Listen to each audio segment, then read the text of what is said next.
As you all get settled, my name is Toiya Smith. I'm a senior urban studies and public policy major from Fort Worth, Texas, and I have the pleasure of attending the illustrious Dillard University.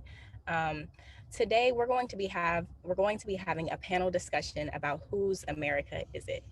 I'm very excited to offer, from a student perspective, kind of the ways that the events at the Capitol this past week have impacted my personal perspective, my personal viewpoints, and then at the end, pause together for a brief moment of silence. So I'll go ahead and get started. Um, this past week has been particularly hard for members of our Black communities. Once again, we've been reminded of how blatant and in your face white supremacy exists and operates in our nation. I invite you to spend a moment meditating on the lived experiences of your staff and young people that are trying not just to exist, but also to thrive in spite of the weight of oppression and injustice. We have seen the stark contrast between how white and BIPOC members of our society are treated, and many of us ache in the wake of last week's activities on Capitol Hill. So I invite you to take a moment here to center the Black members of your organizations and your beloved communities. Hold their faces in your minds here. Hold their hopes and dreams for the future in your hearts. Breathe in the words of Dr. Martin Luther King Jr. as he calls for a divine dissatisfaction with the current state of our nation, and commit to how your dissatisfaction will propel you to action today and every day. I'd like to offer a quote from Dr. King. Power at its best is love implementing the demands of justice, and justice at its best is love correcting everything that stands against love. I invite you all to be revolutionary weapons of mass love. We'll take a moment of silence here.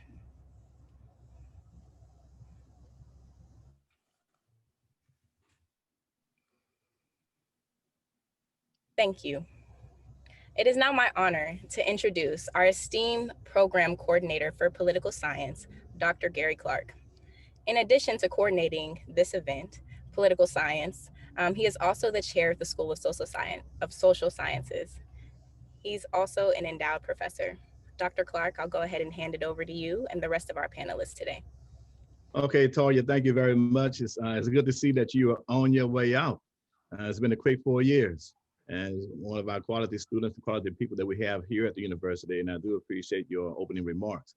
Let me just take a moment very quickly to remember the late, great Hank Aaron. Hank Aaron, who, as many of you know, passed away today, and he was not only a great baseball player, but he was also a leader in in the social development and in the protection and a leader in social development itself. And he was an individual that was a social activist of his day in the mid part of the 20th century, all the way to the first 21 years of the 21st century. And so as a result, we thank him for his service and his commitments to social justice. In fact, when I came to Dillard 30 years ago, his daughter was a student here at the university. And we was glad to have his presence and his commitment, and thanks for the things that he did for the state, and also what he did for our community and Black people as a whole. And let me begin by saying as well that I only have just a minute, only 60 seconds in it. Forced upon me, can't refuse it. Didn't seek it, didn't choose it. But it's up to me to use it. I must suffer if I lose it. Give account if I abuse it.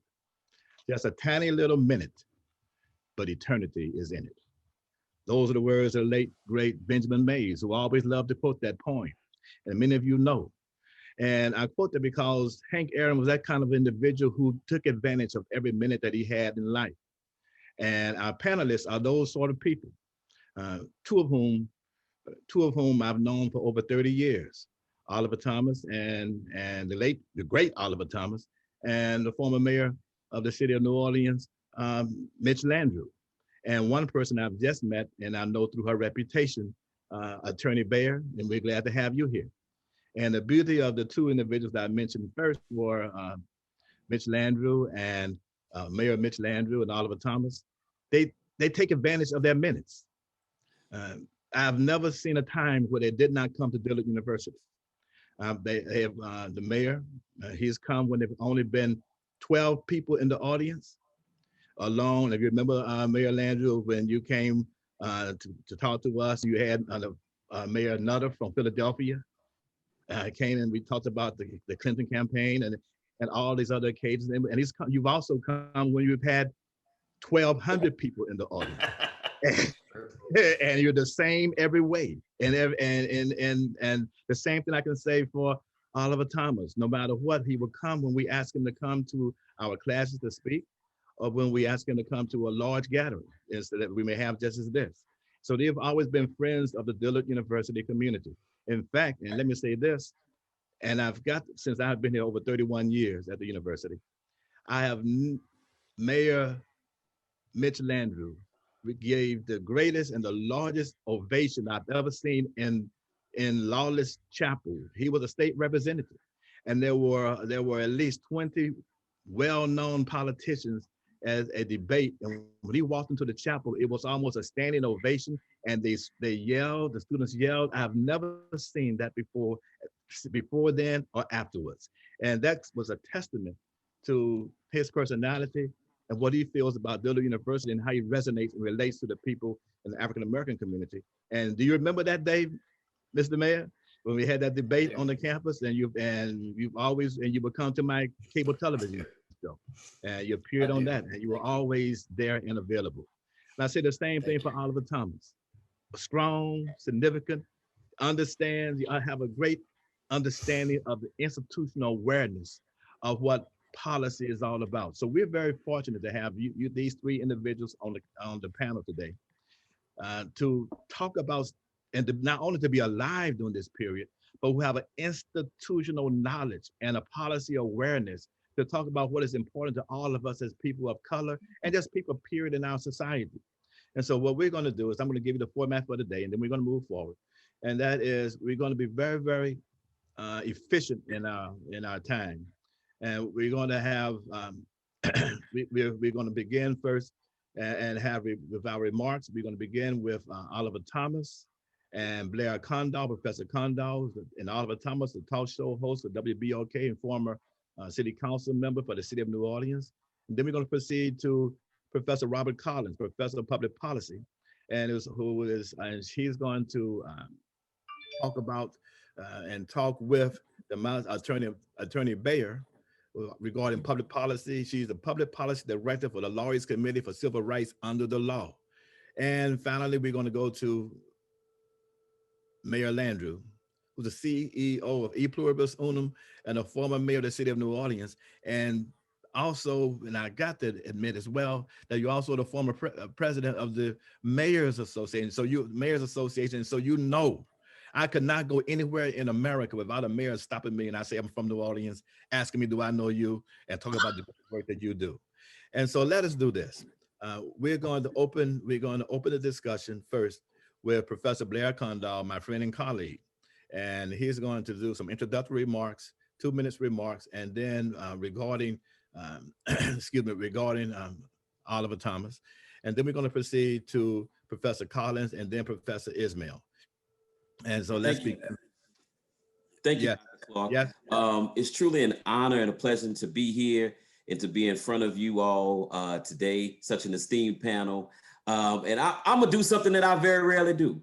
I'm gonna defer some time to my esteemed co-host and mentor, the Honorable Oliver Thomas, because I think that it's important that you all hear from him. And the only thing I will say today, you hear from me all the time, but the only thing I will say today is that the events that transpired on January 6th, as thousands of individuals went to Washington, D.C., the nation's capital, the very epitome of our democracy, were treasonous, in a sense. They were treasonous. And so we'll get into that maybe later on in the discussion, but I just want to be clear about that. But I want to really defer to Oliver Thomas so that he can, you all can hear from him. Well, first of all, Professor, thank you. And I'm definitely going to respect the time because I also want to hear from Ms. Baer Mayor Landrieu and all of the other esteemed guests here. It's an honor to be here. So to Dr. Kimbrough, who I don't think is with us, but entire Dillard University. When I look at Dillard University, Dr. Clark, it was always very easy to answer the call or participate there. When I was performing in the theater with Harold Clark and Fishers of Men, or talking to the student body, or participating on one of Professor Condoll's panels over the years, Dillard University to me represents the roots of the Black oak tree that represents our education and advancement of our children. So all those beautiful oaks that line up the campus and the university, I think extend throughout our history and our culture of excellence in education and excellence in how we prepare our kids for the new world. This question about whose America it is, I know we're focusing on the events of January the 6th, but it's a second old, minute old, hour old, week old, month old, year old, decade old, centuries old conversation. From the East Coast, from the center of the Congo to the tips of Mayan and Mexican land, to the Inuits and Alouettes in Canada, to the Native Americans who were here that someone discovered when they asked him, when they said hello, to what happened in Texas and California and Arizona from Cesar Chavez and fighting for the rights of migrant workers, for Harriet Tubman, getting people to freedom. That question of who's America has always been echoed and it's always been asked. So my answer while we're answering that question is, America belongs to all of us. I think it's our inalienable right, it's a moral right, and it's a human right. But when you look at the disparities, when you look at the gaps in wealth, when you look at gender, discrimination, when you look at the history from the Middle Passage to slavery, to the fights with Native Americans, even the battle at the Alamo, I think now more than ever, that question echoes and we have a chance to answer it. So the question has to be, do we answer it with the work that Mayor Landrieu is doing? And Mayor Landrieu, I think that we would not have had the victory in Georgia. We would not have had the turnout in Georgia had your work and then Stacey Abrams teaming you with your work, had it not made a difference. So congratulations to you there. So I think the question now is, how do we answer that question? You know, do we answer that question by eliminating the disparities? As much as we celebrate Black women, single Black women still represent $5 in per capita wealth. Dr. Clark, Professor Condoll, Dr. Collins, we didn't need Andrew Yang on the presidential panel to tell us that in 2045, Black men would represent 0 per capita wealth in terms of our positioning here in America. So whose America it is has always been a very prominent question, depending on what part of America, what part of the totem pole you rest on. So the challenge is now, post January 6th, is how do we answer that question? Thank you. Yes, thank you. And let us proceed to Professor Collins and Attorney Baer. And yes, first Professor Collins. Yes, sir. Okay, so thank you, Dr. Clark. And so just stressing what my Dillard colleague said, our primary purpose for being here today is to put the focus on our guests. So we want to leave most of the time for them. So I'll just very briefly say, you know, what I'm looking at, because I tend to look at things from a very practical perspective, because I'm a former Capitol Hill staff guy. You know, we have 3, you know, the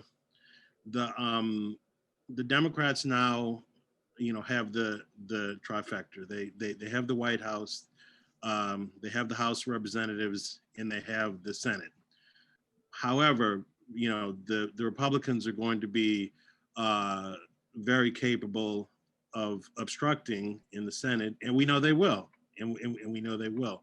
So what I'm curious about, what I'm going to be looking at over the next few months is whether or not the Democrats in the Senate can kind of pick off some of the Republicans and get them to join them as we try and get this social justice agenda through. And I think what's going to determine that is not so much the machinations of the Senate, but what's going on in the country. Because as President Trump sort of fades into the background, does his popularity fade? What do the Trump voters think? Because we know that the red state senators are going to primarily be influenced by the voters in their state, because they follow their voters rather than the other way around. So I think what's happening in the country over the next few months is going to determine what happens in the Senate, which will determine the success of President Biden's agenda. So that's sort of what I'm framing my thoughts around at this particular time. Thank you, Dr. Clark. Thank you. Yes, sir, Attorney Baer. Thank you, Dr. Clark, and thank you, Dr. Collins. And I just wanted to pick up on, to the start, at some of the remarks that Toiya made at the beginning of the panel. I think that the attack on the Capitol was jarring for all of us because we did see white supremacists, people identifying with neo-Nazi groups, conspiracy theorists, and basically armed insurrectionists go and take over the seat of our government. And that was at an important point in time where we had almost all of our members of Congress, the vice president there to certify the election results of a duly held election that had been upheld, and where a multiracial, multi-ethnic, multi-generational coalition of people had decided to elect President Joe Biden and Vice President Kamala Harris. And the visceral reaction of having people who are United States citizens attacking our own Capitol, the seat of our democracy at this moment in time, really is sobering. But going back to the remarks of my co-panelist, Oliver Thomas, this is unfortunately, this is our pattern in our country. We have periods of great advancement where we see gains in civil rights and social justice. And then there's inevitably a period of retrenchment. And we have been in the trenches of this period of retrenchment for the past couple years. You've seen things like Charlottesville, lots of rising hate activity. And so I think that when we're looking at the context of where we are right now as a nation, it really is a sobering time, because we are at a time of great opportunity and great promise. And we're at a time where the country is becoming majority people of color. And we have a lot of opportunities right now to make change. But I think it is worth reflecting that this is part of our history, and something that we have to actively fight against is that the gathering of white supremacists and the fanning of the flames of extremists is something that's been happening for several years. And just because President Trump is no longer in office, it's not something that we can look away from at this point. Yes, and Attorney Baer, thank you again. And yes, Professor Ismail and Mayor Landrieu. Yes, thank you, Dr. Clark, and I appreciate being here. And certainly, as everyone has mentioned, the utter horror that occurred on January 6th at the U.S. Capitol was certainly a powerful symbol of freedom and democracy, was certainly attacked. And what we consider democracy, our democratic foundations were thwarted. And it made me think about, from a criminological standpoint, I have a book coming out in April entitled Terrorism Inside America's Borders. And it's sad to say we seem to be less focused on terrorism outside the US, but it seems to be much more terrorism inside the US. And that Pacific late night when we had the attack, Congress certified the election of our 46th president of the US. And it brought up a question about seizing the opportunity for focusing on what binds us together as Americans. And obviously, we want to restore decency in our country, equity, acceptance. And Dillard University, has an important role, I think, in this solution. As we've started our new Center for Racial Justice last summer, we've started in small increments trying to address these issues. But these issues of racial injustice and the mistreatment of Black Americans by the police, which was at the forefront last year in spring, we thought we were starting a new era of heightened awareness in our country. We started developing more policies of institutional racism to address. And obviously, institutional racism is very much embedded in our system. And so we wanted to regulate how opportunity, resources, protection can be distributed across all society. And one has to question, after we saw the attack on the Capitol, has anything changed? One minute we think things are changing, the next minute we're thinking, well, we're going 3 steps backwards. And certainly we're trying to, take a moment to address these issues, inequities, by advancing what we're doing, hopefully in prior years. We're evaluating, even in our institution, our curriculum to see if there's any bias, et cetera. And as we continue to have dialogue across our university, in webinars in public to address these issues moving forward. But certainly our role in society is certainly to provide access to education. And I think that's very, very important for those who desire a personal and career advancement, have the opportunity to do so. And I think an educated America is a better prepared America to provide informed choices, to be able to critically analyze what's going on in our country, to make challenging assumptions, to demand evidence of promoted positions. Certainly as educators at Dillard, we're not going to change the moral compass, I think, of our students. That needs to start in earlier generations, parents, grandparents, family, friends, neighbors, et cetera. These are the folks that need to really, start, with our young people and addressing their moral compass and their attributes as people. And that way we can start to focus in on eliminating institutional racism. Certainly as a university, at Dillard University, we want to focus on intensely, our mission to provide access to education, which certainly would hope to enhance our students' potential to help promote equitable and diverse and inclusive society. And as citizens, we do have a right to speak out, but peacefully. We have a right to address injustice, but peacefully. And we have a right to support our country, and again, in a very peaceful manner. And our democracy is resilient, as we've always been as a nation, but certainly we do have a lot to overcome. We need to come together peacefully, and I keep using the word peacefully, with our hearts and our minds, remain open. Thank you, Professor Ismail. Yes, Mayor Landrieu. Dr. Clark, thank you. And thank you for that very kind introduction. Oliver, to you as well. It's great to be with you. Professor Collins and Professor Ismail and Counselor and Blair, thank you so much for having me. And thank the Dillard family. I have been so blessed in my life to be such a wonderful part of Dillard's family. I can't count the times that I've been out there. And every time I've been out there, I've come back with more than I've left. I have so many profound memories, but the one that always keeps coming back to me is not that wonderful day when the students were so nice to me, but Clarence Barney's funeral on August 28th at 12 o'clock, about 10 hours before Katrina hit. That chapel was full of people honoring the great Clarence Barney, who many people know was a great civil rights leader and the head of the Urban League. And he was being laid to rest while Katrina was bearing down on us. And little did we know that it was going to change our lives forever. And I remember that with great poignancy. I was sitting next to Mayor Morial, and we were looking at each other, and we kept looking at our weather map going, you know what, this is not going to be good. And of course, that was a very sad time for all of us. I also remember, Oliver, when I ran for mayor one time and lost, going to a function that somebody held for me, and nobody came, not one person.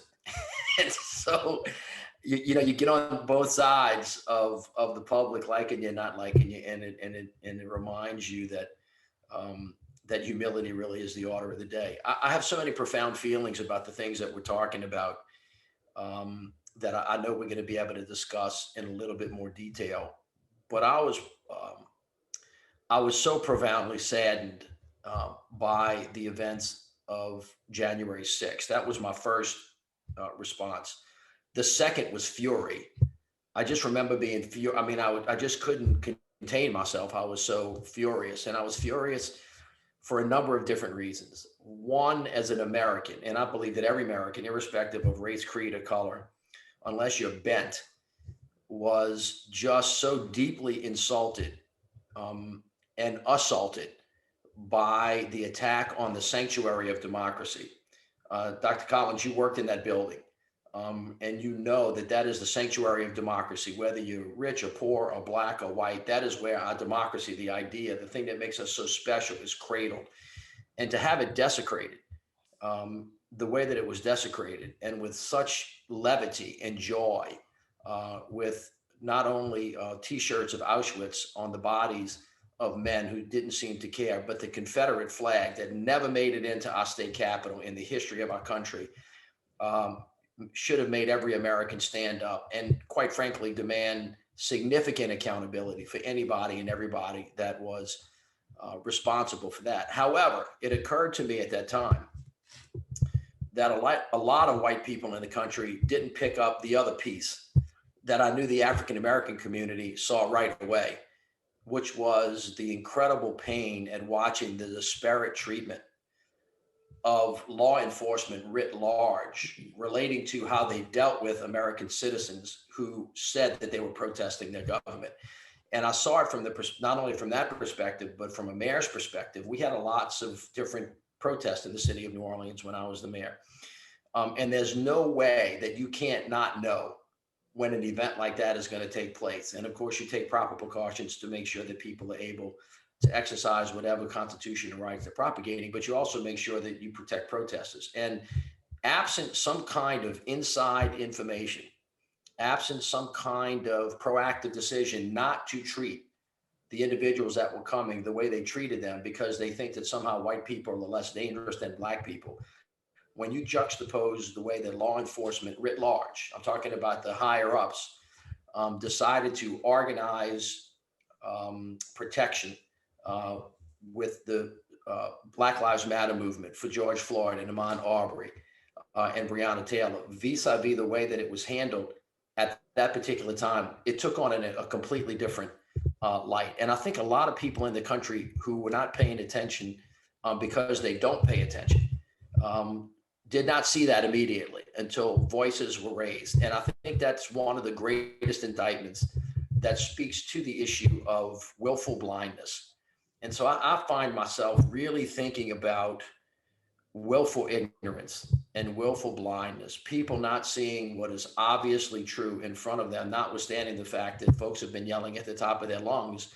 And it takes you, of course, into the issue of institutional racism and institutional bias that most people walk by and pretend not to see, notwithstanding the fact that you can go on the internet and learn as much as you want about Oliver, the beautiful history that you just reflected to us when you were answering the question of what is America. And so I would just ask the folks that are listening to say, what is America? Whose is it? What is it supposed to be? And whose is it supposed to be? And that takes us into a much deeper discussion about how we're going to move forward from this forward. Now, my organization is, again, focused on reconciliation. But I have to tell you that my mind and my heart have been moved last week into a fairly clear statement that we cannot have reconciliation until we have acknowledgement and until we have accountability. That to me seems like cheap grace.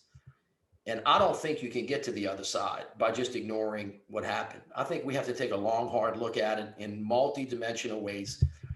That's going to take us back to the institutional bias that we all know exists, and then figure out ways to really unpeel it. And so, Dr. Collins, to your point, and I'll finish here, I'm very interested in what happens on Capitol Hill with the Democrats in control of the presidency, the House, and the Senate, notwithstanding the fact that they don't have limited authority to do whatever they want. But I am much more interested, Oliver, as you mentioned with Stacey Abrams, is digging into where the law hits the ground. And that's generally in the state legislatures, in the city councils, in the police departments, in the district attorney's offices, in the business councils, on the ground where we live, and how we as citizens are going to impact and demand that things change dramatically so that we can have the America that we're supposed to have, the one that Frederick Douglass envisioned for us, the one that James Baldwin talked about, yes, the one that Dr. King talked about, but the accumulation of that entire envision so that we can have the America that we deserve, the America that should be had we gotten it right the first time. And I think that will be the challenge of our generation and the younger generation who comes behind us. And thank you, Mr. Mayor. And you all are very eloquent in your statements this afternoon. Let me say that I'm always remind my students at the beginning of every semester, and in particular those in the American government courses, the lower level classes, that this thing that we call democracy is nothing more than an experiment. an experiment that can pass and fail or fail. And we see this now more than ever, that this is indeed an experiment. And we recognize it, and that this experiment in democracy can fail. And what happens now is that I too worked at the Capitol. I used to work for, and many of y'all may recall, the late Gillis W. Long. And I worked with him for a number of years, but I had another position there that was the most important, that was, I thought was what the best position I've ever had in my life, and that was to serve in the office of the doorkeeper. And I worked on the floor of the House of Representatives, and there you get to meet every congressman, study the legislature, study how bills are passed, everything. And you know the Capitol Hill Police. That's my point is this: you know the Capitol Hill Police, you know them very, very well. And as the mayor indicated, it's almost impossible for anyone to breach that that perimeter without anyone knowing. And so therefore, I say that the Capitol, and I recognize that each police officer, as General Honore is going to go into, needs to be investigated. The members of the House of Representatives need to be investigated to see if there is indeed some degree of complicity. And I know, Mr. Mayor, you also, not only you're a public person, but you also, you in your undergraduate years, you went to Catholic University. So I know you have a great love for that community, and a great love for not only that sanctuary, but Washington itself.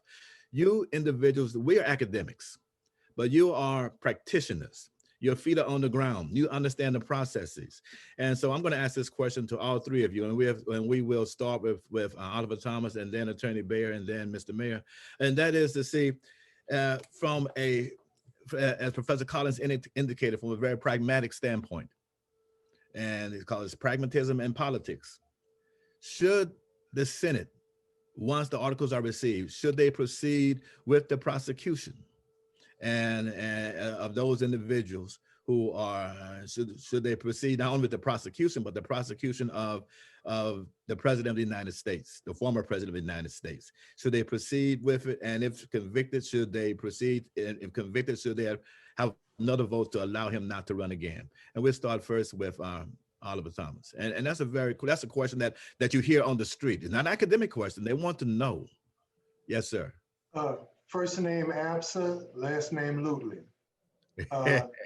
Absolutely. A very good friend of mine, attorney Clarence Roby, told me once when I asked him a question about justice.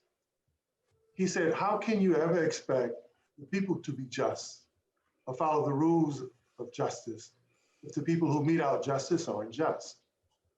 So, and I think, especially as African Americans in our community with over policing and mass incarceration, we've seen that justice isn't applied equally.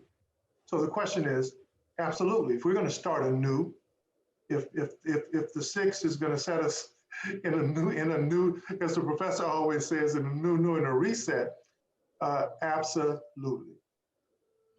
Yes, thank you. And attorney, we got an attorney's view. Yes, Attorney Baer. Well, I'm gonna completely agree with Oliver on this. So if you look at what our framers intended the use of the impeachment clause to be, it was really supposed to be a safety valve to protect the people and our democracy against leaders who posed a threat, either because they were corrupt or they were doing things to actively commit treason and undermine our democracy. And the weight of impeachment was not just supposed to be dealing with the immediate act that the person was committing. It was also supposed to protect the country from that individual going forward, from them abusing their power. So I think that although there's not been a case of a president being having a trial, impeachment trial after he's left office, there have been precedent in terms of previous, at least one previous person who was tried after he had already left office. So we do have precedent for it in our country. And if you look at the framers' intent for the Constitution, it completely aligns to have accountability. And I think in this instance, what President Trump, what the articles of impeachment address, really goes to the heart of what the framers were concerned about. And they were concerned about a leader acting as a demagogue in his own interests against the will of the people.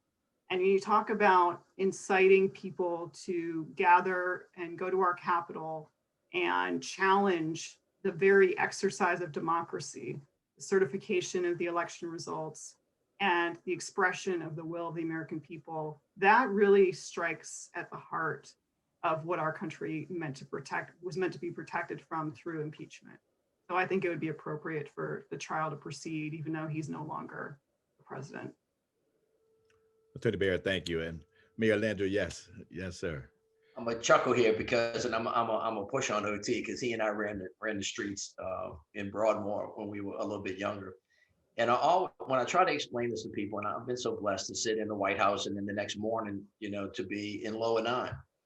And I always tell people way up there who talk in highfalutin language and words that have lots of syllables, can you explain it to somebody on the ground? And if you were taking a knee on Napoleon Avenue on neutral ground and talking to a third grader and ask them about fairness and justice, and you're trying to teach them about being a nation of laws, not men, and making sure that everybody's treated fairly, that no one is above the law. How can you land anywhere else but an absolute yes? In this regard, when I was a young lawyer, having gone to Loyola, I worked for a summer in the Indigent Defender Office and did criminal defense work, which is why I know the great Clarence Roby, Oliver, that you spoke about. And if you're standing next to an American citizen who's standing before the court and they're being accused of a crime, and then you try to explain to them, but the president did something much worse and they got off, they look at you and say, where's the sense of justice and fairness in this system that has to be just all the way from the top, all the way down to the bottom? Because in America is an idea that we all come to the table of democracy as equals. So with that framework in mind, and attorney, you know the law around this a little bit better than I do, but impeachment was designed to make sure that we protect the United States of America from the abuse of power from a person who sat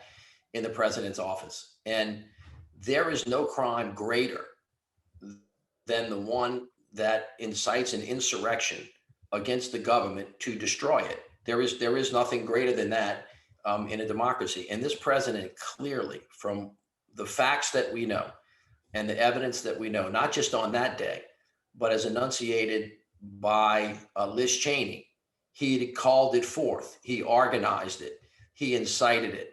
He had everything to do with it, from every statement that he made almost from the time that he was president. And clearly, since the campaign started, the insinuations that everybody should come, all you need to do is ask the people who were there why they were there. And so I think that we really can't move forward as a nation unless and until there's some kind of formal accounting for the actions that he took. And the mechanism to do that has to be impeachment. There may be some other criminal stuff that he may have done later that can be taken to the courts, but I think if the United States of America does not address this issue, I wonder how we will face the rest of the world when they say, how can America preach to us about freedom and democracy and the things that you have preached to us about if you don't exact accountability itself? And the most important thing, and the reason why they have to do it, is because I think the president has precluded himself from holding elected federal office ever again. And the only way that they can make that happen is to convict him and allow that to be the sentence. And I think that that would be a just result, given his involvement in the insurrection on January 6th. Well, thank you again. And you use a term that I think is very, very important, and that is demagoguery, the demagogue. And I recall that, Mr. Mayor, when you ran the first time and you were not successful, that was after Katrina. And some of the national media came and they asked me what did I think about the race, and I said it would be a great race for Mayor Landrieu, for Mitch Landrieu, as you were Lieutenant Governor then, to be successful. But the big dilemma is this: if the opposition demagogues the issue, it's all over. And demagoguery takes place not only on the right side of the equation, but it also takes place on the left side of the equation. And Mayor and Nagin did demagogue the issue. He said this is going to be and if you all recall, a chocolate city. And demagoguery is a tool that's used as a last result. White politicians used it all the time in the 60s and 50s and the early 70s. It only lasts for a certain period of time. This is one of the few times in my lifetime, the only time in my lifetime, that we've seen a president of the United States, someone on a national level, use demagoguery as a tool for electability. And I would like for Oliver Thomas, and then Attorney Baer, and then Mr. Mayor, for you all to talk about the value, the nature of demagogues, and how demagoguery is on any form of fashion. It's something that we need to pay particular attention to. And I think it's relevant because in Professor Ismail's Center on Social Justice, we've got to understand some of the tools which are used against individuals who want to seek justice in American society and want to have parallel justice in American society. Yes, sir. Oliver Thomas, yes, sir. I mean, politicians have always done that. I think that's politics 101 for decades and centuries. People who've taken advantage of influence in their position in this country have always done that. What are the words? We got to look out for us. Let's worry about them.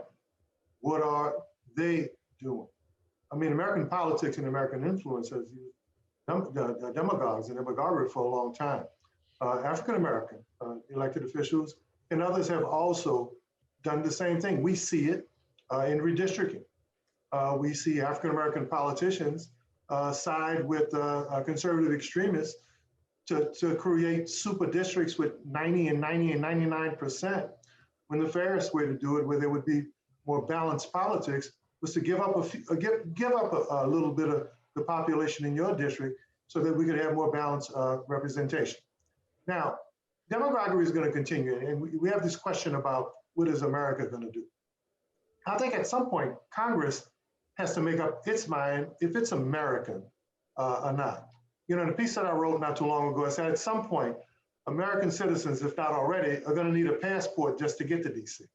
That's how far away they are from us. That's how much they've demagogued us, Democrat and Republican. And then, of course, Professor now on the show, Dr. Clark, you've heard me say this. The Democratic Party and the Republican Party was either so close or so far away from the American people that they helped give us Donald Trump.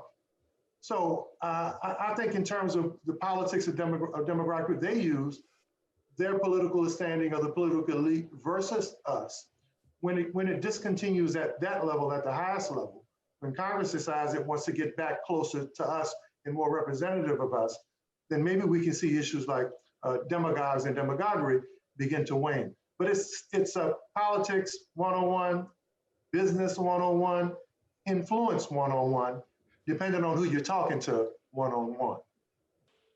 Yes, sir. Thank you. Attorney Baer, yes. So I agree that I think you've had demagogues in our history going back in time. It's been a part of our country. I think that the challenge that we face, though, is that having a president be a demagogue, that is something that is of a different character. And I think in this case, we're talking about President Trump specifically stoked racism, xenophobia, sexism, classism. There was basically a focus on dividing us and really calling forth and giving power and voice to extremist groups who do not who have not had that kind of access in terms of the White House before. So that is something that we have to acknowledge and move past from, so that we never are in that situation again.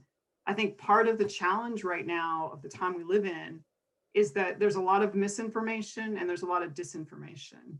And when there's not a common understanding of what the facts are about basic facts, like who won the election, it opens up doors for misinformation and for conspiracy theorists and for people to be set out in their own social media bubble where they're only hearing from people who are echoing what their views are. And so part of the work we have to do also is figure out ways to break down some of those walls and address in social media a lot of the echo chambers, including some of the algorithms that encourage people down rabbit holes of extremism and away from neutral facts.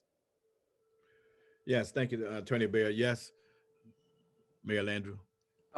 First of all, I associate myself with the comments of both of my colleagues. I'll make a couple of broad points and then some specific ones. First of all, Dr. Ismail told us before about protesting, but doing it peacefully. That doesn't mean you can't do it forcefully. It just means that you shouldn't do it violently. And speech can become violent.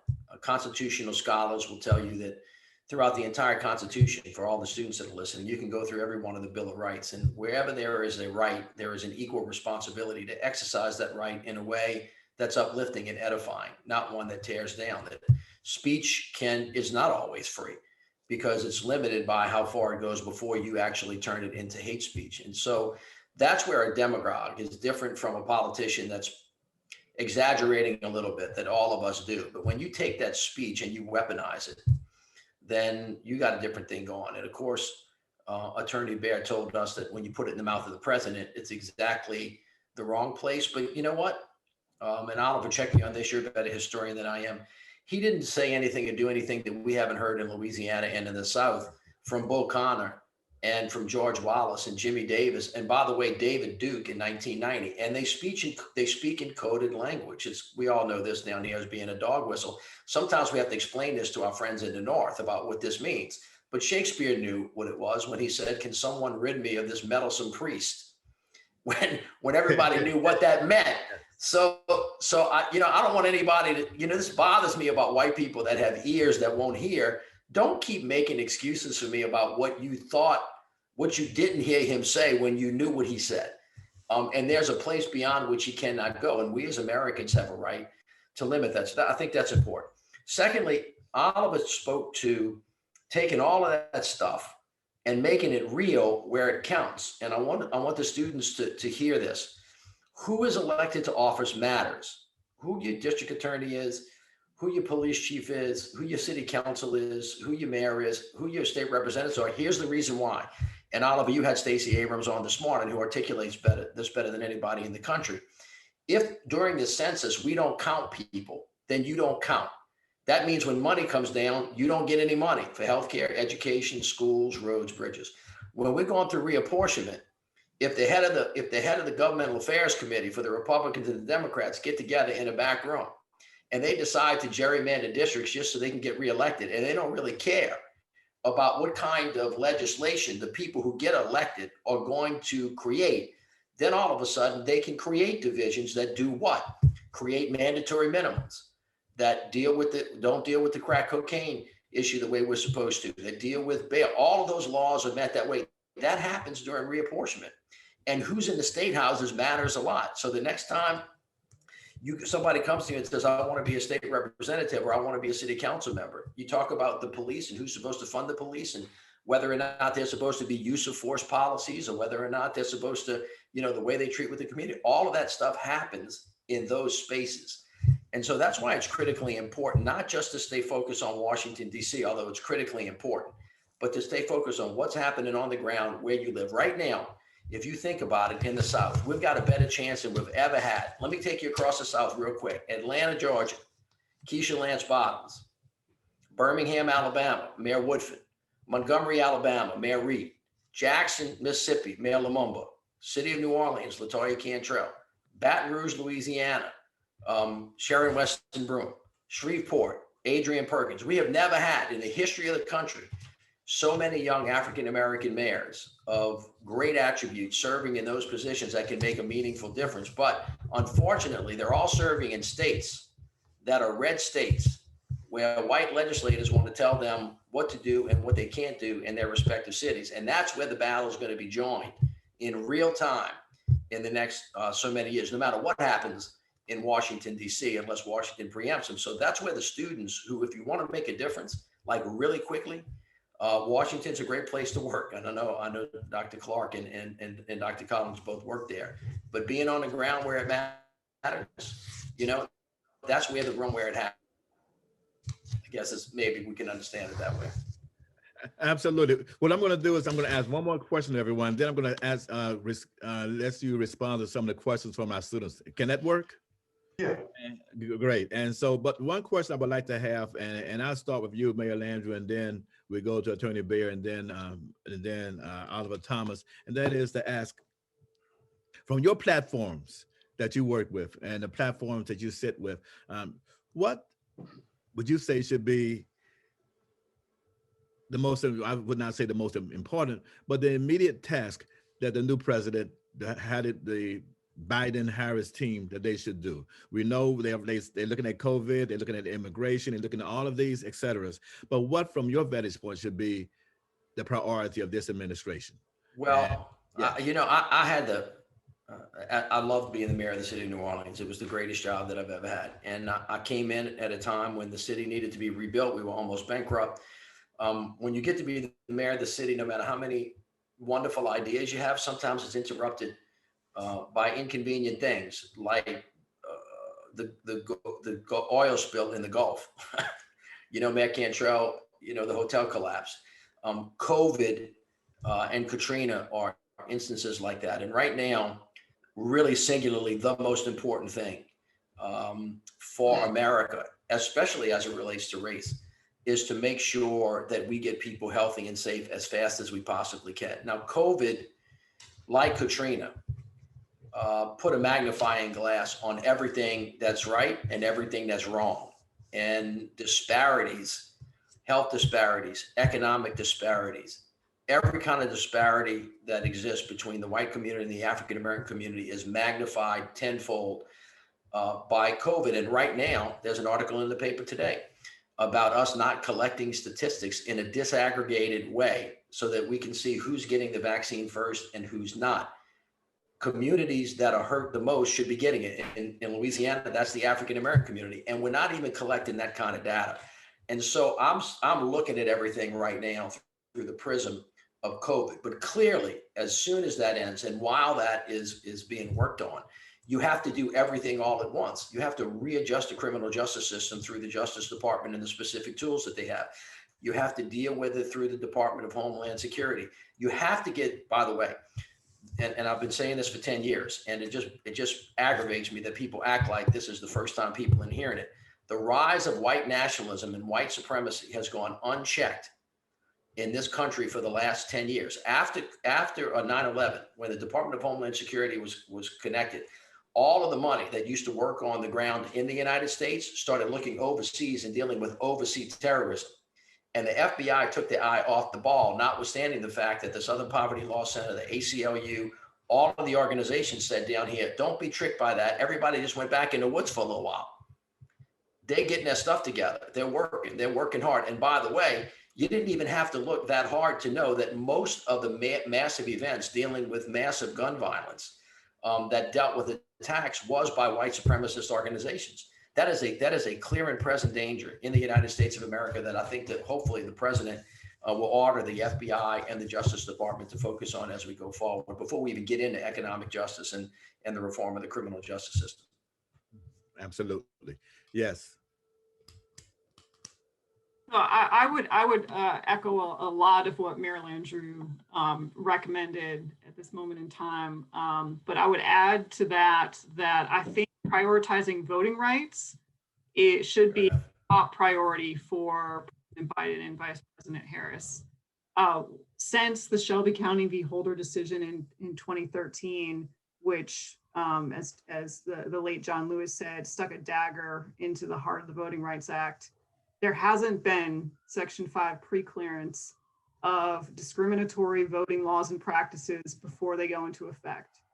And that often means that people don't have notice before something happens, and then they show up to vote and they find that they've been purged from the voting rolls or their polling place has been changed. And that has real consequences, particularly for people of color. And it really undermines the fundamental foundation of our democracy, because, not everyone has the time to volunteer for a political campaign or get involved.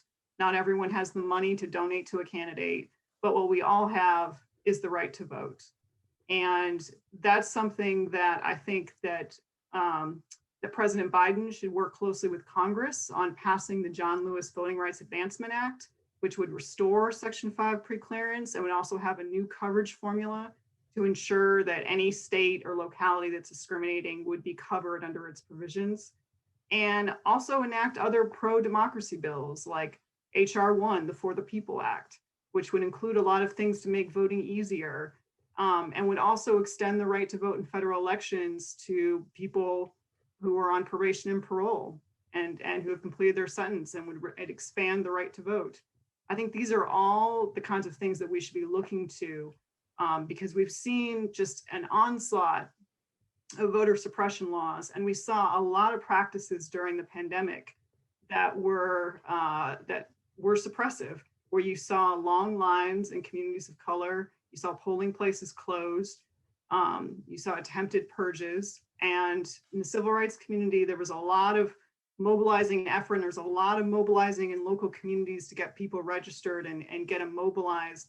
But I think fundamentally our democracy is strongest when we all participate, and particularly protecting the right to vote and ensuring that particularly people of color, people with disabilities, young people have the right to vote and don't face unnecessary barriers. I think that's critically important for us. Amen. Yes. Well, first of all, I cannot disagree with Mayor Landrieu and criminal justice reform and the right to vote, and all of that's really, really nice. But the first thing that I would hope that this administration would do is close the gap on economic disparities. They can immediately affect Section 3, a law which says you make the best faith effort to find women and minorities to participate in contracts. Access to capital. We celebrate Black women today with the elected positions in terms of startup, but we should be celebrating them with access to resources for stay up, not just startup.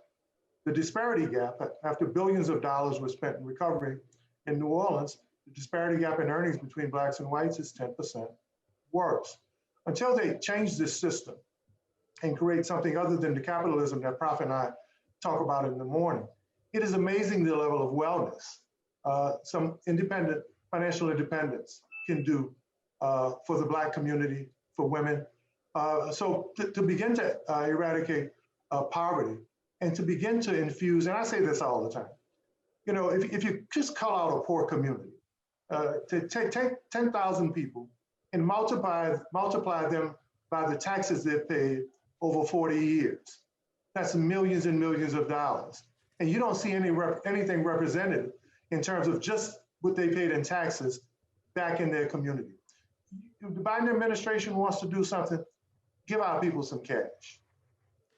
Dr. Clark, can I chime in just here for a second on that? So first of all of the above, and I think they're critically important, and all of you, just changing the earned income tax credit or the child tax credit, any of those things would be helpful. And then many of these things, Trump did a favor for the Democrats in this regard. His overuse of executive orders kind of told people how expansive that can be. And I'm happy to see that President Biden has basically said, okay, fine. If that's the way y'all want to work it, we can do it that way. Because even today, I think he signed an executive order that's going to extend raising the minimum wage to $15 for all federal workers. I will point out to everybody who's listening for a great resource, Reverend Barber, who is a beautiful spiritual leader for the entire nation. The Poor People's Campaign has a lot of very specific things that they're asking President Biden to do, all of which make perfect sense. And then finally, just for the students to listen to, if people can limit your access to the polls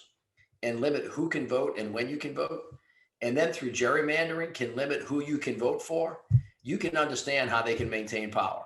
They've been doing this since the beginning of time, just making it harder, limiting the ability for you to elect somebody that you want. And once they get there, this is where the filibuster comes in and all this other stuff.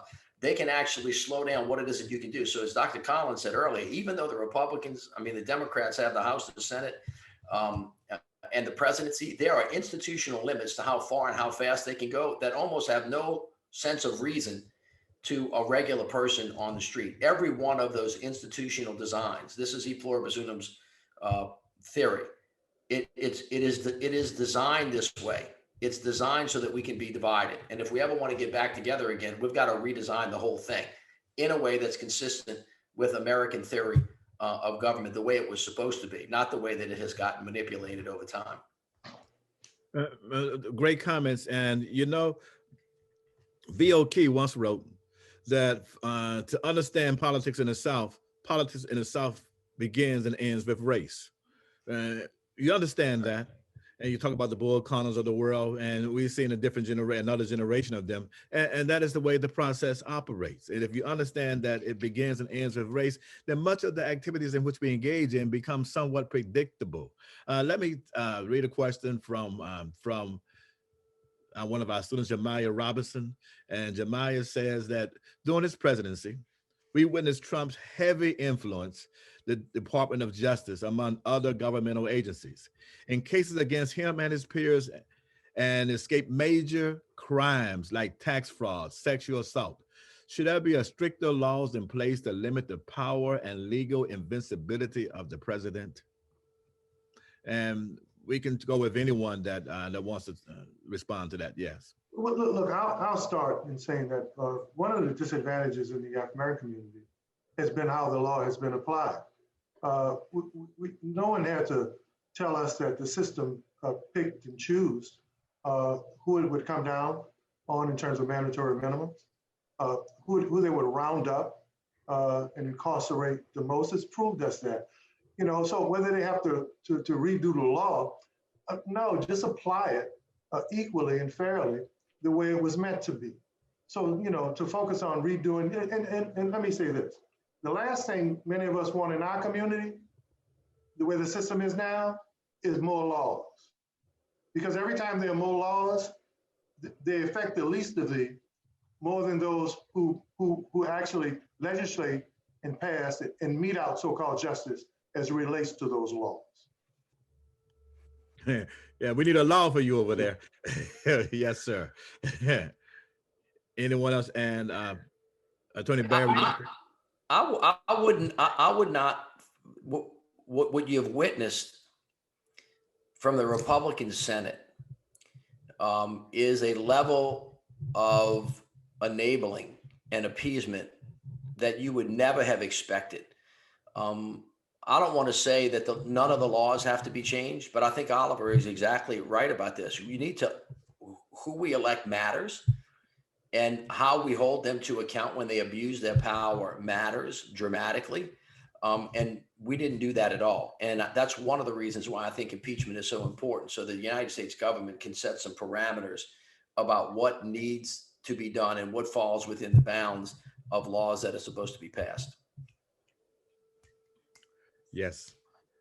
So I wanted to follow on and agree. I think that there's a real danger about veering towards overcriminalization generally.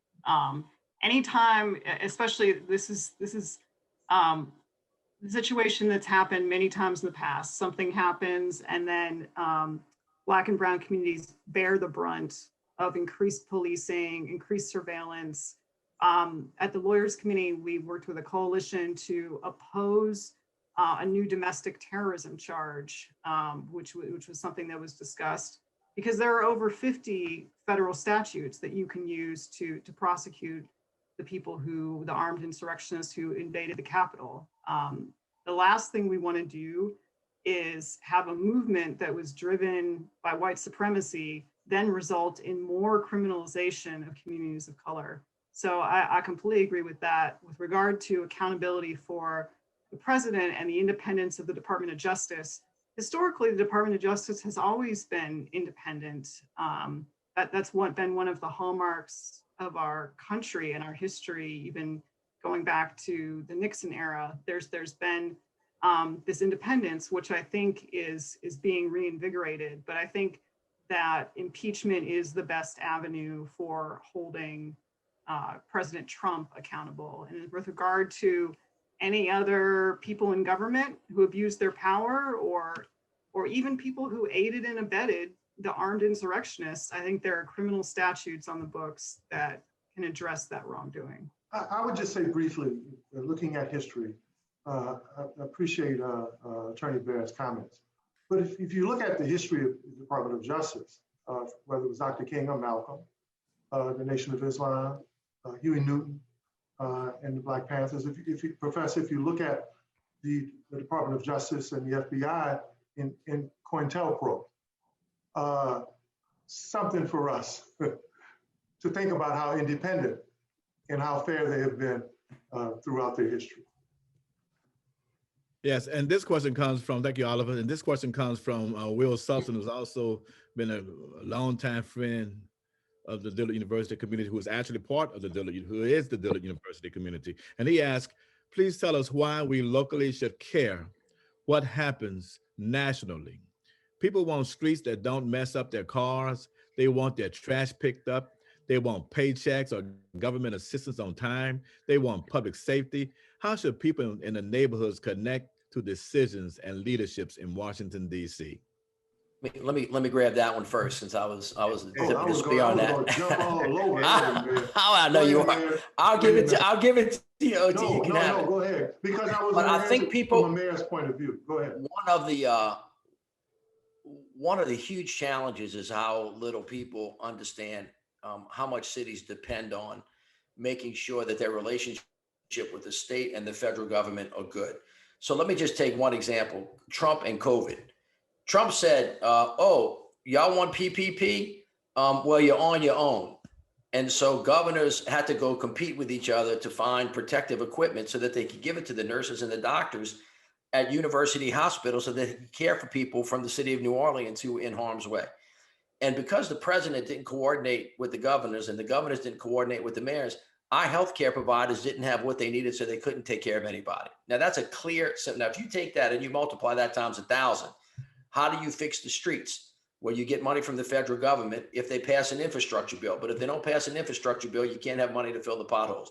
How do you reform the police department? Besides the Justice Department coming in and saying you do it, we need extra resources to make sure that we're investing in mental health and substance abuse. If that money doesn't show up, what happens? The number of people that don't have a home rise up underneath the bridge. In terms of getting the kinds of dollars to people that need, Oliver talked a minute ago about making sure that you get money into the hands of people that need it. You do it through things like the earned income tax credit. Now, these are all technical things. At the end of the day, the public sometimes doesn't know where that's necessarily coming from. They just know somebody has to deliver that to them. And it cannot be delivered if the federal government and the state government and the cities are not working hand in hand. We felt what it felt like the last 4 years to be completely disjointed from that. And even when all of that's happened, it's still hard. And housing particularly, by the way, which I know is an acute problem in the city. If HUD isn't showing up, like if Dr. Ben Carson really doesn't know much about housing, but he knows a lot about medicine and he was a brilliant surgeon,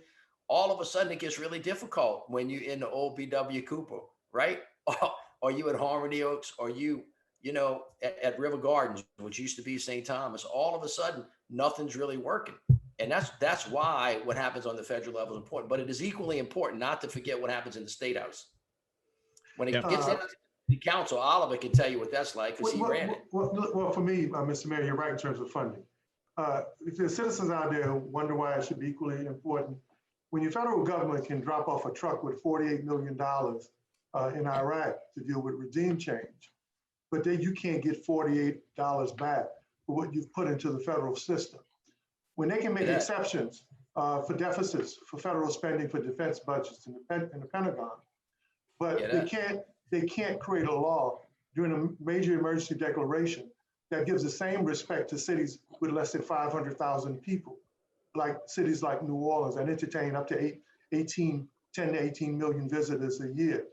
When your federal government, starting in the 80s with Ronald Reagan, can say, yeah, I know you need transportation funds, but we're going to take that transportation funds and put it back into the federal department and leave Mayor Landrieu 70% fewer funds to deal with transportation, or 60 to 50% of your affordable housing funds that have been lost after you filed and paid your taxes.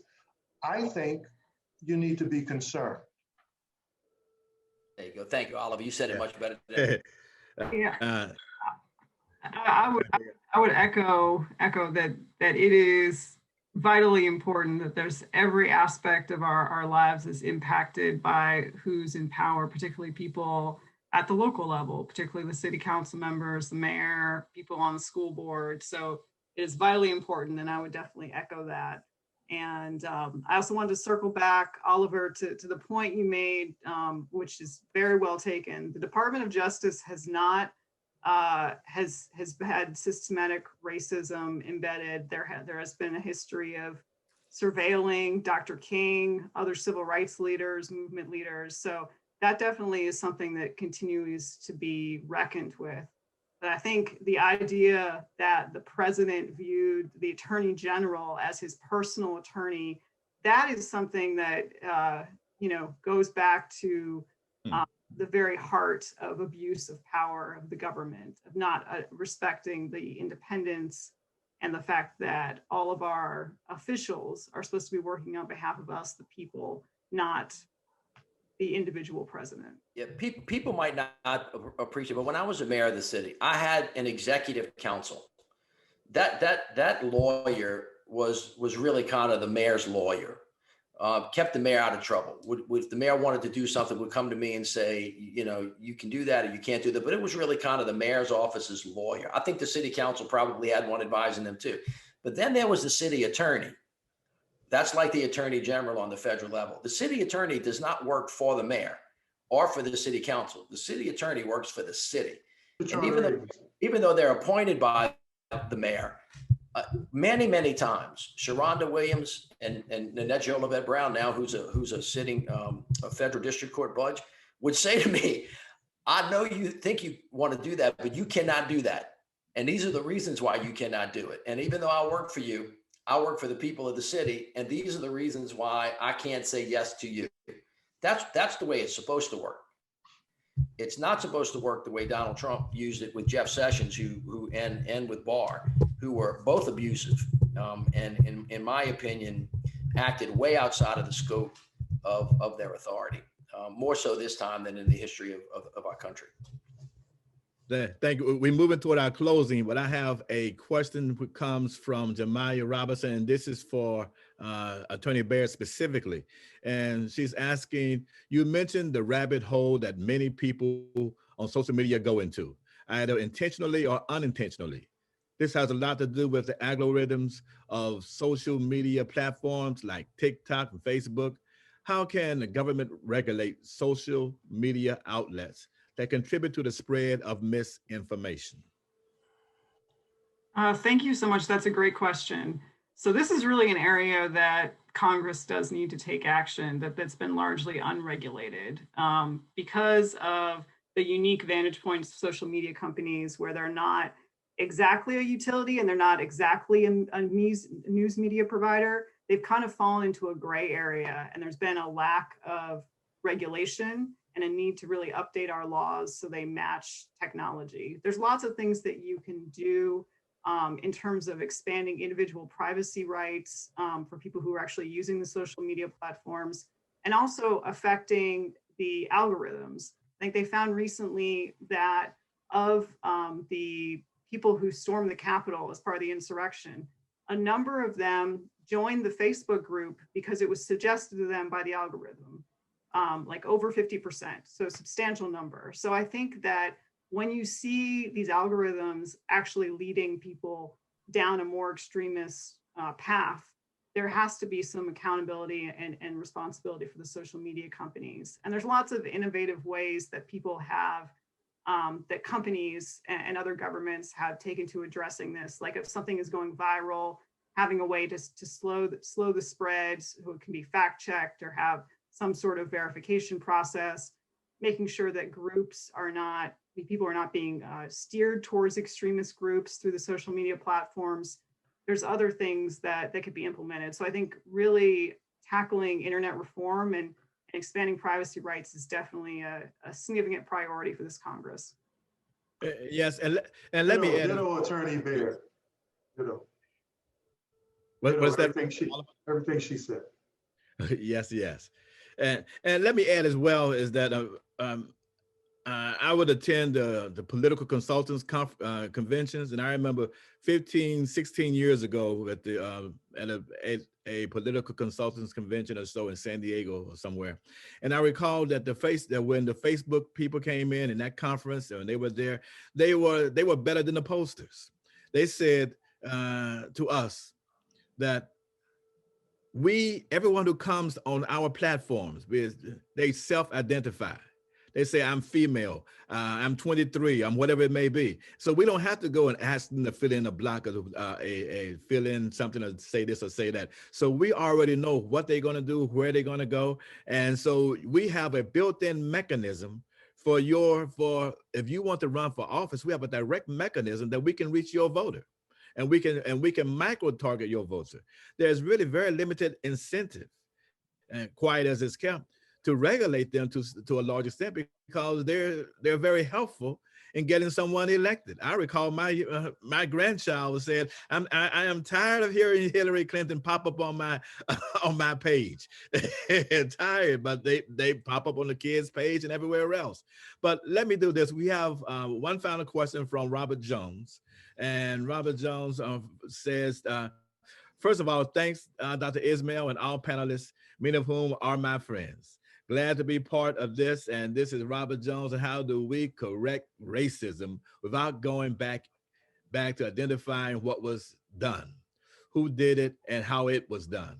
If racism is going to be uprooted in America, we must be able to understand these things and begin to undo what was done. We have enough technology and data to be able to track where all these Klansmen disappeared to. Many went into the police force, courts, and etc. Thank you. What are your thoughts? And this is something for everyone. And we understand the gist of Robert Jones' questions, our board member. Yes. And we can start with Oliver and then Attorney Baer and then conclude with Mayor Landrieu. This is the closing? Not the closing, just to respond to Robert Jones' question. Then we do the closing. Give it to me again one more time. I was writing some thoughts. Central to his question is where have all of these individuals gone? The Klansmen and these folks who are individuals who are against democracy. And where they disappeared to, we have the technology to trace them and to find them. So how do we handle them? How do we handle them? We know they go into the police forces, the fire department, they went to work, and the banks. Yes, they went to work. They went home. They went back home. They went back to the department. They went back to the agency. They went back to where they've always been. Look. White supremacy in race and disparities haven't worked, haven't worked just because of Klansmen and outward racism. They've worked because of a lack of access to bank loans. It's worked because the glass ceiling isn't glass for women, it's concrete. It's worked because in many cases, you can have the same level of education and make a whole lot less money. So all they did was went back to work. And you talk about tracking them as well. Yes, Attorney Baer, and then Mayor Landrieu. Yeah, I would agree that look, we have to fundamentally dismantle white supremacy and have some significant structural change in the nation. And just my personal view, I think reparations should be considered. Just going to the racial wealth gap was not created just by racism or accident. It was by design, because all of the greatest wealth creation programs that we've had in our country, if you look to particularly after Great Depression, World War, you look at all the loan programs, all the access to home ownership programs, the GI Bill, and the lack of access to those wealth building programs for Black people and people of color has permanently, impacted the racial wealth gap. To right now, it would take 228 years for the average Black family to accumulate the wealth of the average white family today.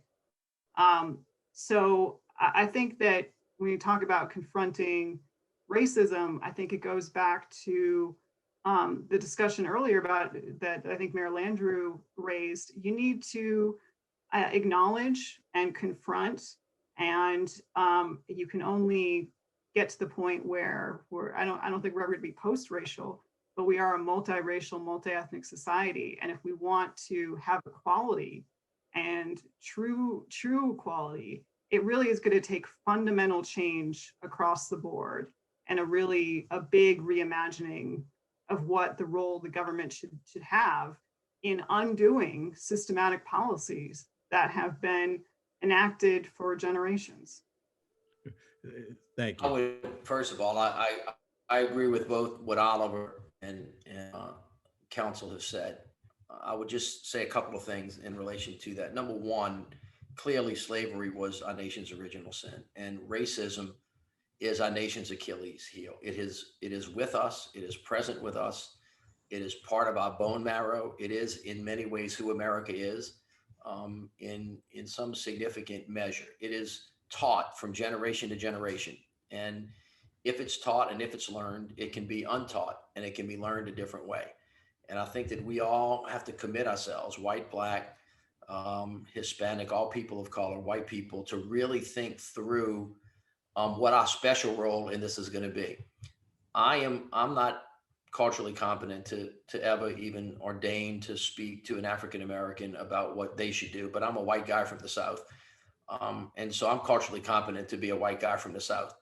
And I can tell you through the work that Pluribus Unum has done in traveling the South and talking to over 800 people, interviewing them for long periods of time, white people pretend not to really understand what institutional racism is. They think that racism is limited to a nasty negative act between two individuals in a specific moment by calling somebody a bad word, calling them out of their name, et cetera, et cetera. And this notion that they don't understand what implicit biases or institutional racism is, which Attorney Baer told us about, the GI Bill. Let me explain to you why that affected African Americans and whites a different way, not remembering the Tulsa riots the way they were really told, not really understanding the housing discrimination that occurred in Oliver, in my neighborhood, when in 1960 into 1972, white people moved out in droves. Redlining, all of those things, those are built into the designs of how we got to economic disparity and the wealth gap that Oliver has been talking about today. And that's why we say at Pluribus Unum, you have to redesign the system. If it was designed with the intent of creating the disparity, it has to be redesigned with the intent of making sure that we actually live up to what we promised each other when we first, came together as a country, some voluntarily, many involuntarily, that everybody's created equal. We've never really achieved that goal. We've never, ever gotten there. So this aspiration of a more perfect union, some days it feels like we're further away from that than we have been in a long time. We're heading in a different direction. I tend to agree with Ibram X. Kendi, who said, it's not so much that we've gone forward and then lurched back. It's been since the beginning of time, good and evil have been running side by side. And one day evil wins, one day good, but evil really never goes away. And racism really threatens the soul of who we are. And finally, Charles Blow has just written a spectacular new book. Of course, Isabel Wilkinson and Cass talks really about this issue, about what we have lost, what we have taken from each other by our unwillingness or our inability to find the humanity in each other. I know, Oliver, from my life with you, how enriched I am because I've known you, and to you, Dr. Collins, you, Dr. Clark, and I see Dr. Kimbrough has joined us. My life would be far worse off had I never come to know, come to be, come to see. And I hurt for the country that was so willing to just deny ourselves what could be so fantastically ours, because it would be so much better. And I'm just hopeful that people will finally find the courage and the vision and the fortitude to say that the America that we're supposed to be is the one that we are going to demand to have for all of us. I'm just thankful for all of you for all the work that you do, and I'm very happy to have been asked to be part of this event today. So thank you. Thank you as well. And what we're going to do is just have very quick closing remarks, and then have our president, Dr. Kimbrough, who's been listening to this discussion, make some closing remarks as well. And we go with Oliver Thomas, and then Attorney Baer, and then the mayor. And because you've already, almost every remark that you've given to date so far has been definitive. And so, yes, Oliver, yes, sir. Well, first of all, Dr. Kimbrough and the Dillard family, thank you guys for being thought provokers. On our morning show all the time, Professor Condoll and I say, this movement with Jeff Thomas to make people think, and hopefully when they think, they have some thought, and then where there's some thought, there's some action. I'm going to build on what Mayor Landrieu said about contributions and how we think. I think what has to be, if we're going to answer this question about who's America, it has to be a question about how we're taught. So I'm going to read off something that I wrote. Don't deny the contributions that challenged us. Don't erase the contributions that embarrassed us, but add the contributions of women and Hispanics and Blacks and Asians and Native Americans that built and in spite of ourselves, sustained us. So I think if moving forward, if we want to really get to whose America it was, is, and whose America it will be, then what we teach, what we write, the history of Blacks and women's and immigrant groups shouldn't be akin to the Gnostics and the Lost Scrolls. It should be in every history book, in every class of every little white and Black and brown boy and girl throughout America. If we want to get to a place where whose America it is, it's us, then give us the real history. Yes, sir. Attorney Baer. So I wanted to first thank you all for having this conversation. As a former New Orleanian, it's really meaningful to be able to join a Dillard University conversation at this moment in time. So I just want to thank you all. And just adding on, I would say that in terms of whose America, it is all of our America, but I would like to see in the coming years, I'd like to see our leaders be more people of color, more women, and have a country that's truly representative and where our leadership is inspiring us and taking us to the next generation, rather than hearkening back to racism and xenophobia and sexism. And so that's what I'd like to see in terms of our country going forward. Yes, yes, Attorney. Thank you. Dr. Clark, thank you so much. And thank all of you for having me with you. I've spoken at length, and so I won't make this long. When people ever say, let's go back, I always just instinctively say never.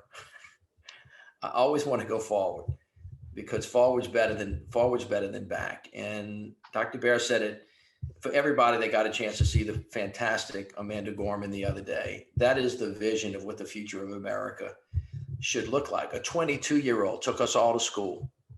A 22-year-old, I don't know what it did to you, but it lifted me up out of my seat. It thrilled me. It enthralled me. It gave me a sense of joy and a sense of hope. When we took down the monuments, there was a line in my speech that said, imagine a 12-year-old African-American girl looking up at the statue of Robert E. Lee, and ask yourself whether or not when she looks at him, she thinks encouraged, she feels lifted up, or does she feel put down? When Donald Trump was in office, the world felt put down. But now we have a new opportunity, and there is a new future. And I think that especially in the South, those of us that are here, we have a special obligation because of the role that we played, and because of what we know, and because of the pain that we've gone through, to try to help the rest of the country understand what it could possibly be like if we were ever able to realize that dream, Oliver, that you and I have talked so much about, where people can know each other and love each other and see our humanity, and people can come into their fullness, whether you be a woman or a man or a child or an adult, you're Black or white. There's so much that we have for each other that's so much more beautiful. As Dr. King said, we are all part of the garment. We're all indivisible. We all have something wonderful to give to each other. And the laws and the customs and the way that we deal with each other ought to give room for that light to shine.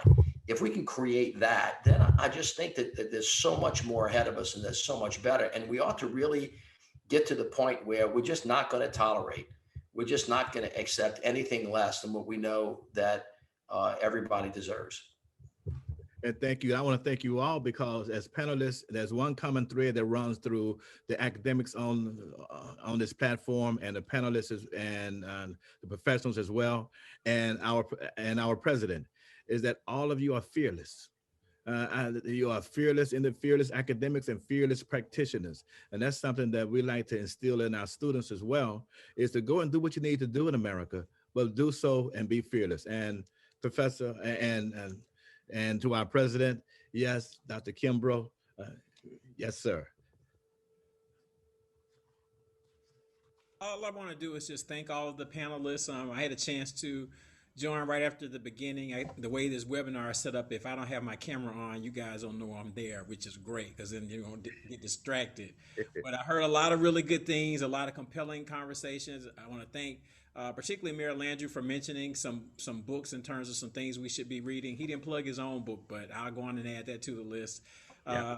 To Attorney Baer, I haven't met before. Thank you for being here, my friend. Oliver Thomas, good for him to be on as well. So just thank all of you for helping us to have these conversations. And I just really hope, particularly for students, that we think about it, particularly the importance of voting. One of the tweets that I shared, that for me as somebody who grew up in Atlanta and who knows about the history of Newt Gingrich, he laid out the whole strategy. He said, look, we can't let these folks vote. I mean, he's just telling you, we have to limit the number of people who are voting. So that is a strategy. And so you have, people who are seeing this diversity of America who are saying, well, where is my place in this? And so what can I do, as I like to call it, to create an apartheid in America so that a minority rule will continue to run the country? So there are people who are really concerned about that. And it's different, particularly for people of color. Somebody like me who went to graduate school at Miami University in Oxford, Ohio, where I could go the whole day and not see somebody who looked like me. And I was like, I mean, cool, that's just the way it was. You understood. So it's different for those who used to be in the minority to not, not worry about that. We've learned how to work with different people. But now you see some folks who see some of that changing to say, well, where is my place in this? And I think that's got to be the conversation to say, there is a place for you, because we found a place as well in a situation that was much more hostile, because a lot of the structures are still in place to support that dominant culture that's been built here. So just lots of good things for us to continue to think about and to watch as a new administration really wrestles with this. These issues aren't going away. They're going to be around. And so we've got to make sure that we continue to have these kind of conversations and we think about how do we lead going forward in this moment. So I just once again want to thank all the panelists, to our faculty experts who are on the line as well. Thank you to all of you and all the work, to Dr. Clark for being our moderator today. So with that, thank you, sir. Yes, sir. Thank you. And again, I want to thank everyone, because I believe we have the best students in America, and we're the best president in America, and we've our best mayor, former mayor. So we're okay. We just have to go and continue to do what we do. And I also want to thank Adrian Guy and Mark Barnes for assisting us and helping to put this together. I told them yesterday I could be the pilot, but I can't be the navigator too, because we'll crash. And so they're wonderful, and that's the beauty of a university such as this. Everyone works together, and they do it with a smile. But again, to all of our panelists and to the students who are listening in and tuning in, we want to thank you again. I hope you all have a great day, and pay attention to the news, because the news now affects all of us. It's all contemporary. And again, as always, it's been a pleasure.